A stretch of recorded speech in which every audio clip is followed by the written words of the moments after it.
Terbongkarnya kasus perdagangan bayi berkat laporan salah satu orang tua yang melapor anaknya diculik. Namun setelah dilakukan penyelidikan, itu ternyata perdagangan bayi dengan iming-iming adopsi.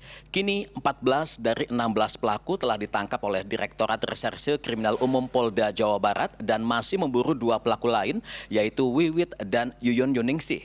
Sebelumnya, polisi telah menangkap agen Indonesia otak perdagangan bayi yaitu Lili alias Popo 69 tahun setibanya dari luar negeri di Bandara Soekarno-Hatta, Tangerang, Banten.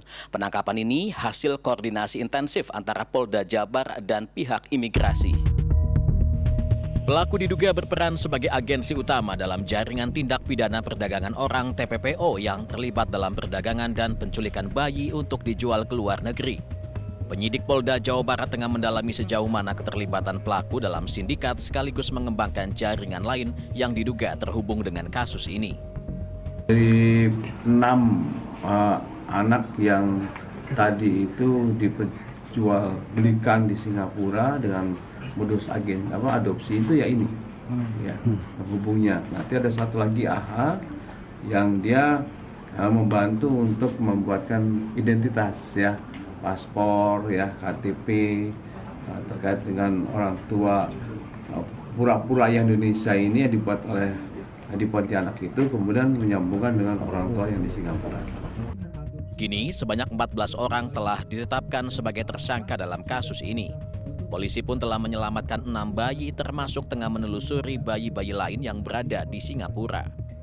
Menurut Guru Besar Hukum Keluarga UIN Sunan Gunung Jati Bandung, Ramdhani Wahyu Sururi, dalam kasus perdagangan bayi ini banyak aspek hukum yang dilanggar, seperti eksploitasi anak, pemalsuan dokumen, hingga pelanggaran hukum administratif. Menurutnya, prosedur adopsi yang benar memiliki sejumlah mekanisme, antara lain ada penetapan dari pengadilan, juga syarat-syarat yang harus dipenuhi calon orang tua angkat, seperti ekonomi, moral, hingga kondisi keluarga.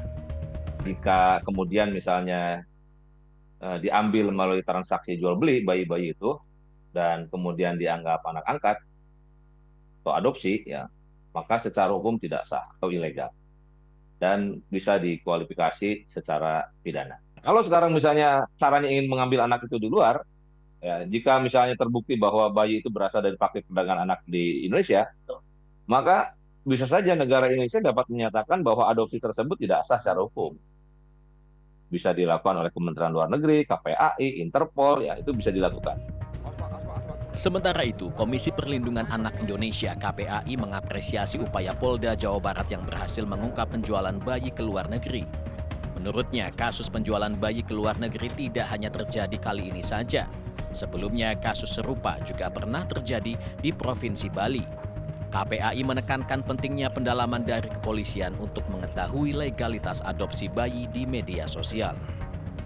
KPAI menyoroti 2 hal. Yang pertama, anak-anak kita itu harus kembali ke Indonesia, ya, itu yang pertama. Yang kedua, tentu ketika pelakunya ini adalah orang tua, ya, di antaranya gitu.